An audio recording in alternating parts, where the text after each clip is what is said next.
The cessation of violence, which we have just been considering, does not necessarily mean a state of mind which is at peace with itself and therefore at peace in all its relationships. Relationship between human beings is based on the image-forming defensive mechanism. In all our relationships, each one of us builds an image about the other, and these two images have relationship, not the human beings themselves. The wife has an image about the husband, perhaps not consciously, but nevertheless it is there, and the husband has an image about the wife. One has an image about one's country and about oneself, and we are always strengthening these images by adding more and more to them. And it is these images which have relationship. The actual relationship between two human beings or between many human beings completely ends when there is the formation of images. Relationship based on these images can obviously never bring about peace in the relationship because the images are fictitious and one cannot live in an abstraction. And yet that is what we are all doing, living in ideas, in theories, in symbols, in images which we have created about ourselves and others and which are not realities at all. All our relationships, whether they be with property, ideas, or people, are based essentially on this image forming, and hence there is always conflict. How is it possible, then, to be completely at peace within ourselves and in all our relationships with others? After all, life is a movement in relationship. Otherwise, there is no life at all. And if that life is based on an abstraction, an idea, or a speculative assumption, then such abstract living must inevitably bring about a relationship which becomes a battlefield. So, is it at all possible for man to live a completely orderly inward life without any form of compulsion, imitation, suppression, or sublimation? Can he bring about such order within himself that it is a living quality not held within the framework of ideas, an inward tranquility which knows no disturbance at any moment, not in some fantastic mythical abstract world, but in the daily life of the home and the office?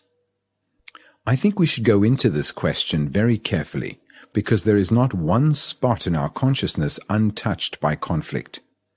In all our relationships, whether with the most intimate person or with a neighbor or with society, this conflict exists. Conflict being contradiction, a state of division, separation, a duality.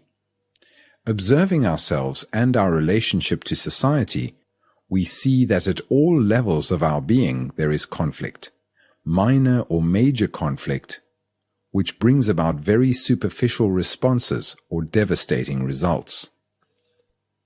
Man has accepted conflict as an innate part of daily existence because he has accepted competition, jealousy, greed, acquisitiveness, and aggression as a natural way of life. When we accept such a way of life, we accept the structure of society as it is and live within the pattern of respectability. And that is what most of us are caught in, because most of us want to be terribly respectable. When we examine our own minds and hearts, the way we think, the way we feel, and how we act in our daily lives, we observe that as long as we conform to the pattern of society, life must be a battlefield. If we do not accept it, and no religious person can possibly accept such a society, then we will be completely free from the psychological structure of society. Most of us are rich with the things of society. What society has created in us and what we have created in ourselves are greed, envy, anger, hate, jealousy, anxiety, and with all these we are very rich.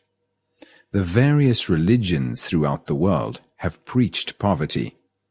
The monk assumes a robe, changes his name, shaves his head, enters a cell, and takes a vow of poverty and chastity. In the East, he has one loincloth, one robe, one meal a day, and we all respect such poverty. But those men who have assumed the robe of poverty are still inwardly, psychologically rich with the things of society because they are still seeking position and prestige. They belong to this order or that order, this religion or that religion.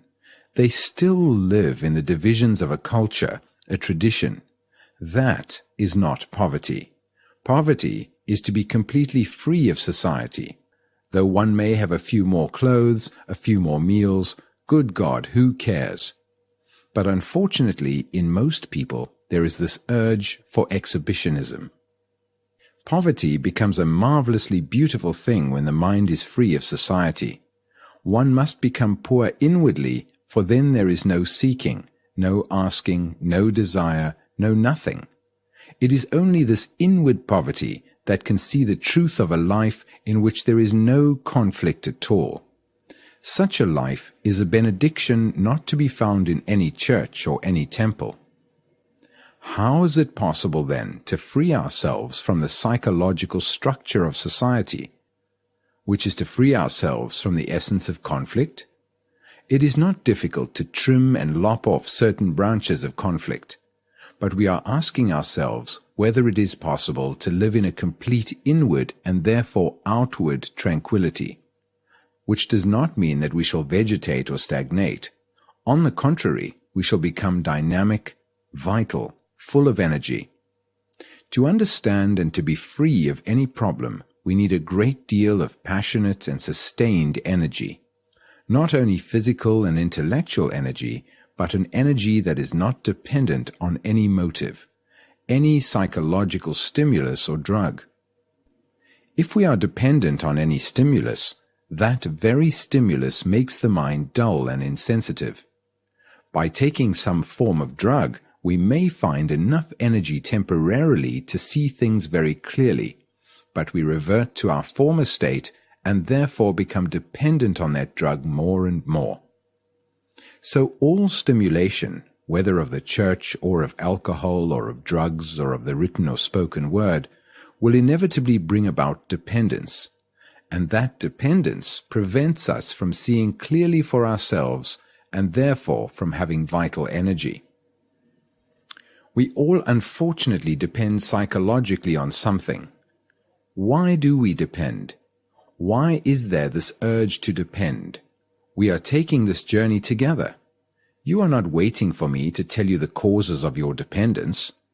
If we inquire together, we will both discover, and therefore that discovery will be your own, and hence, being yours, it will give you vitality.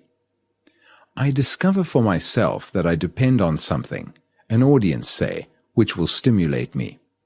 I derive from that audience, from addressing a large group of people, a kind of energy, and therefore I depend on that audience, on those people, whether they agree or disagree.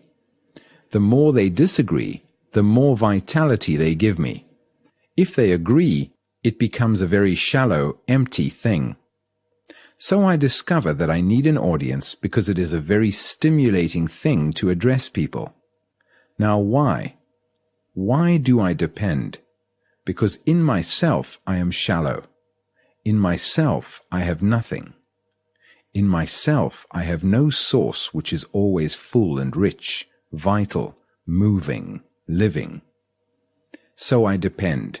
I have discovered the cause. But will the discovery of the cause free me from being dependent? The discovery of the cause is merely intellectual, so obviously it does not free the mind from its dependency.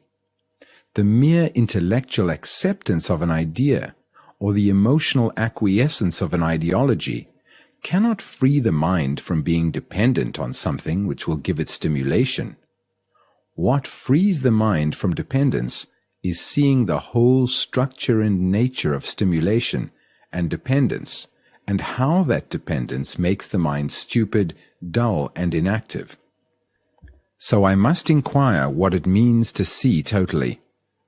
As long as I am looking at life from a particular point of view, or from a particular experience I have cherished, or from some particular knowledge I have gathered, which is my background, which is the me, I cannot see totally. I have discovered intellectually, verbally, through analysis, the cause of my dependence. But whatever thought investigates must inevitably be fragmentary, so I can see the totality of something only when thought does not interfere. Then I see the fact of my dependence. I see actually what is. I see it without any like or dislike. I do not want to get rid of that dependence or to be free from the cause of it. I observe it, and when there is observation of this kind, I see the whole picture, not a fragment of the picture. And when the mind sees the whole picture, there is freedom. Now I have discovered that there is a dissipation of energy when there is fragmentation. I have found the very source of the dissipation of energy. You may think there is no waste of energy if you imitate, if you accept authority, if you depend on the priest, the ritual, the dogma, the party, or on some ideology. But the following and acceptance of an ideology, whether it is good or bad, whether it is holy or unholy, is a fragmentary activity and therefore a cause of conflict. And conflict will inevitably arise as long as there is a division between what should be and what is. And any conflict is a dissipation of energy. If you put the question to yourself, how am I to be free from conflict? You are creating another problem, and hence you are increasing conflict. Whereas if you just see it as a fact, see it as you would see some concrete object, clearly, directly, then you will understand essentially the truth of a life in which there is no conflict at all. Let us put it another way. We are always comparing what we are with what we should be. This should be is a projection of what we think we ought to be. Contradiction exists when there is comparison, not only with something or somebody, but with what you were yesterday, and hence there is conflict between what has been and what is. There is what is only when there is no comparison at all, and to live with what is to be peaceful. Then you can give your whole attention without any distraction to what is within yourself, whether it be despair, ugliness, brutality, fear, anxiety, loneliness, and live with it completely. Then there is no contradiction and hence no conflict. But all the time we are comparing ourselves with those who are richer or more brilliant, more intellectual, more affectionate, more famous, more this and more that. The more plays an extraordinarily important part in our lives. This measuring ourselves all the time against something or someone is one of the primary causes of conflict. Now, why is there any comparison at all? Why do you compare yourself with another? This comparison has been taught from childhood. In every school, A is compared with B, and A destroys himself in order to be like B. When you do not compare at all, when there is no ideal, no opposite, no factor of duality, when you no longer struggle to be different from what you are, what has happened to your mind? Your mind has ceased to create the opposite and has become highly intelligent, highly sensitive, capable of immense passion, because effort is a dissipation of passion, passion which is vital energy, and you cannot do anything without passion. If you do not compare yourself with another, you will be what you are. Through comparison, you hope to evolve, to grow, to become more intelligent, more beautiful. But will you? The fact is what you are, and by comparing, you are fragmenting the fact, which is a waste of energy. To see what you actually are without any comparison gives you tremendous energy to look. When you can look at yourself without comparison, you are beyond comparison, which does not mean that the mind is stagnant with contentment. So we see in essence how the mind wastes energy which is so necessary to understand the totality of life. I don't want to know with whom I am in conflict. I don't want to know the peripheral conflicts of my being. What I want to know is why conflict should exist at all. When I put that question to myself, I see a fundamental issue, which has nothing to do with peripheral conflicts and their solutions. I am concerned with the central issue, and I see, perhaps you see also, that the very nature of desire, if not properly understood, must inevitably lead to conflict. Desire is always in contradiction. I desire contradictory things, which doesn't mean that I must destroy desire, suppress, control, or sublimate it. I simply see that desire itself is contradictory. It is not the objects of desire, but the very nature of desire which is contradictory. Desire, before I can understand conflict. In ourselves, we are in a state of contradiction, and that state of contradiction is brought about by desire. Desire being the pursuit of pleasure and the avoidance of pain, which we have already been into. So we see desire as the root of all contradiction, wanting something and not wanting it, a dual activity. When we do something pleasurable, there is no effort involved at all, is there? But pleasure brings pain, and then there is a struggle to avoid the pain, and that again is a dissipation of energy. Why do we have duality at all? There is, of course, duality in nature, man and woman, light and shade, night and day. But inwardly, psychologically, why do we have duality? Please think this out with me. Don't wait for me to tell you. You have to exercise your own mind to find out. My words are merely a mirror in which to observe yourself. Why do we have this psychological duality? Is it that we have been brought up to always compare what is with what should be? We have been conditioned in what is right and what is wrong, what is good and what is bad, what is moral and what is immoral. Has this duality come into being because we believe that thinking about the opposite of violence, the opposite of envy, of jealousy, of meanness, will help us to get rid of these things? Do we use the opposite as a lever to get rid of what is? Or is it an escape from the actual? Do you use the opposite as a means of avoiding the actual, which you don't know how to deal with? Or is it because you have been told by thousands of years of propaganda that you must have an ideal, the opposite of what is, in order to cope with the present? When you have an ideal, you think it helps you to get rid of what is, but it never does. You may preach non-violence for the rest of your life and all the time be sowing the seeds of violence. You have a concept of what you should be and how you should act, and all the time you are in fact acting quite differently. So you see that principles, beliefs, and ideals must inevitably lead to hypocrisy and a dishonest life. It is the ideal that creates the opposite to what is.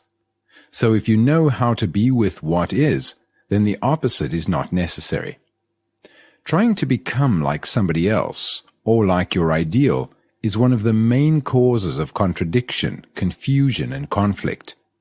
A mind that is confused, whatever it does, at any level, will remain confused.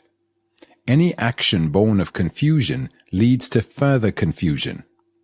I see this very clearly. I see it as clearly as I see an immediate physical danger.